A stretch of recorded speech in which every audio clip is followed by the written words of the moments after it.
मित्रांनो, काही दिवसातच दिवाळी सुरू होणार आहे आणि दिवाळीपर्यंत जर तुम्ही ही स्वामींची सेवा केली, तर सोन्याचे दिवस ही सेवा नक्की आणेल. तुमच्या सर्व मनोकामना नक्की पूर्ण करेल. तुमच्या जीवनातले सर्व दुःख, दरिद्री, गरिबी, संकट, अडचणी ही सेवा दूर करेल. कारण स्वामींची सेवा ही फळ दिल्याशिवाय राहत नाही. फक्त ती सेवा मनोभावाने, विश्वासाने आणि श्रद्धेने तुम्हाला करायची असते. ही सेवा स्वामींना सुद्धा प्रसन्न करेल आणि लक्ष्मी मातेला सुद्धा प्रसन्न करेल. ही सेवा तुम्ही आज सुरू करा, उद्या सुरू करा.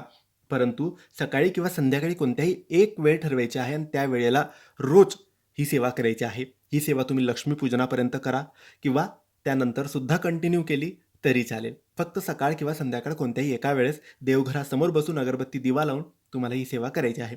पहिल्या दिवशी जेव्हा तुम्ही सेवा कराल तेव्हा तुमची जी इच्छा आहे, जी प्रार्थना आहे, जे मागायचं आहे ते मागा आणि मग रोज ही सेवा सुरू करा. रोज मागायची गरज नाही.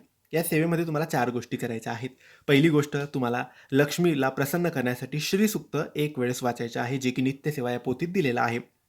दुसरं, तुम्हाला एक माळ जप कुबेर मंत्राचा करायचा आहे. कुबेर मंत्र म्हणजे ओम यक्षाय कुबेराय वैश्रवणाय धनधान्यधिपतये धनधान्य समृद्धी मे देही दापै स्वाहा. या मंत्राचा जप एक माळ. त्यानंतर तुम्हाला लक्ष्मी मंत्राचा जप एक माळ करायचा आहे. ओम श्रीम ह्रीम क्लीम महालक्ष्मी नमः. ओम श्रीम ह्रीम क्लीम महालक्ष्मी नमः. त्यानंतर तुम्हाला एक माळ स्वामींचा जप, श्री स्वामी समर्थ, श्री स्वामी समर्थ या नावाचा जप एक माळ करायचा आहे. या 4 गोष्टी लक्ष्मीपूजनापर्यंत करा आणि जर चांगलं वाटलं, करूशी वाटलं तर कंटिन्यू तुम्ही करा. ही सेवा लक्ष्मीला प्रसन्न करते, सुख समृद्धी घरात नांदवते, बरकत आपल्या घरात करते, व्यवसाय, व्यापार सगळं चांगला चालतो, नोकरीत प्रगती होते, पैसा टिकायला लागतो, पैसा खर्च कमी होतो, कर्ज असेल तर लवकर मार्ग सापडतात, कर्ज लवकर उतरते.